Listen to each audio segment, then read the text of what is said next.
rise to the gnosis of non-duality that this text so eloquently describes. A systematic process of purification by means of identification of components of oneself and environment with the deities of the mandala is a typical means taught in the Tantras. The Hevajra Tantra, for example, thus begins its chapter on purity with the following. All things are regarded as intrinsically pure. As a result, one can speak of their individual differentiation in terms of the deities. The 6 sense powers, the 6 sense media, the 5 heaps and 5 elements are naturally pure, but they are obscured by the affliction of ignorance. Their purification consists in self-experience, and by no other means of purification may one be released. This self-experiencing, this supreme bliss, arises from the pure condition of the spheres of sense. Form and so forth, and whatever other spheres of sense there are. For the yogi, all these appear in their purified condition, for of Buddha nature is this world.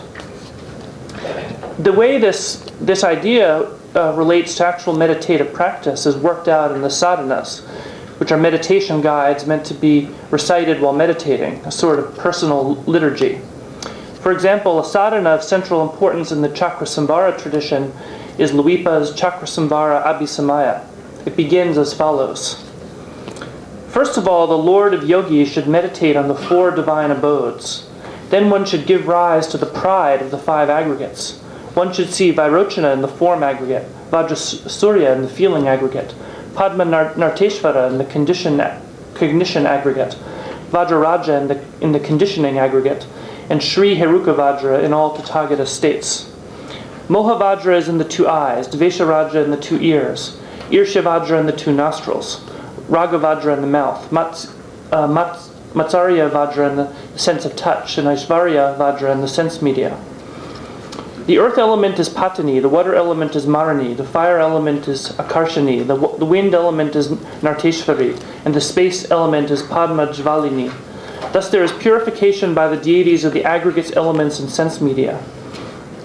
In this practice, one visualizes both one's 5 aggregates and 5 sense powers as sets of male deities, and the 5 sense objects as the 5 goddesses who also represent the 5 elements. All sensation, symbolized as a union between the respective deities, is experienced as great bliss.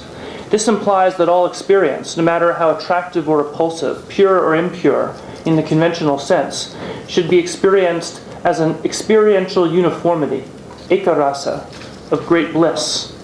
The great Tibetan scholar Tsongkhapa describes the significance of this practice as follows. The object of engagement of that practice is the enjoyment of the 6 types of objects by the 6 sense faculties. The object of engagement is designated vis-a-vis the sense faculties because ultimately sense faculty and object are inseparable. These objects, by the process of their arising as the play of great bliss, are enjoyed and therefore cause the blazing of great bliss. Object and subject are not perceived as isolated, but rather attain the state of natural experiential uniformity. This reimagining of oneself and environment is understood to effect purification through the elimination of the underlying cause of all problems, the misconception that manifests as attachment to self. As Atisha Dipankara Sri Jnana explains in his commentary on Luipa's sadhana, quote, one whose heaps and so forth are thus purified is naturally purified, birthlessly, as is a magical deity, because one is purified one's clinging to that which is of the self. What the Buddhist Tantras prescribe then is a sort of purification of one's sensory experience based upon the clear understanding of the nature of self and reality as non-dual, and resulting in the replacement of suffering with bliss. This experience is meant to recondition one's experience of reality, eroding the habitual sense of an isolated self, cut off from others, and replacing it with a non-dual perspective, in which self and other are seen as inextricably connected.